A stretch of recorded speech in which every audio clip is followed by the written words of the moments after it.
వచ్చి అమ్మాయిలా బిహేవ్ చేస్తా. సో కాలేజ్ జాయిన్ అయిన తర్వాత కూడా నేను అమ్మాయిగానే ఉన్నా. బైపీసీ స్టూడెంట్ని నేను. విజయనగరంలో శ్రీ సాయి గాయత్రి కాలేజ్లో బైపీసీ స్టూడెంట్. అమ్మాయి లాగానే వెళ్తుండేవారా డ్రెస్ చేసుకుని? లేదు, అబ్బాయి లాగానే ప్యాంట్ షర్ట్ పైన వెళ్ళేదాన్ని. ప్యాంట్ షర్ట్ వేసుకుని కాలేజ్కి వెళ్ళేదాన్ని.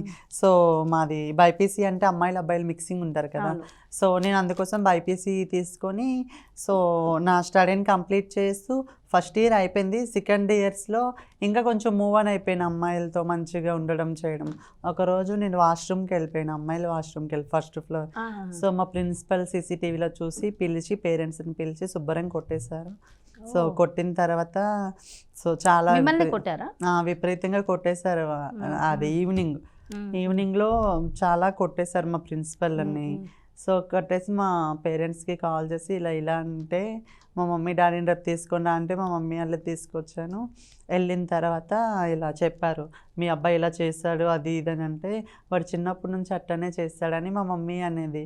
సో అయితే ఒకసారి మా ప్రిన్సిపలే సజెషన్ ఇచ్చారు మళ్ళీ. సో ప్రిన్సిపల్ సార్ కూడా నాకు చాలా హెల్ప్ చేశారు. హాస్పిటల్కి తీసుకెళ్ళండి చేయండి అని చెప్పేటోళ్ళు. సో మా ప్రిన్సిపల్ సార్ కూడా చనిపోయారు. నాకు బాగా సపోర్ట్ వస్తుంది. ఎవరైతే సపోర్ట్ ఫస్ట్ తెలియకుండా కొట్టేశారు. సో మా ప్రిన్సిపల్ సార్ మళ్ళీ నాకు మంచి సపోర్ట్ ఇస్తున్నారు అన్న టైంలో కరోనా వల్ల మా ప్రిన్సిపల్ సార్ చనిపోయారు. అబ్బా అసలు.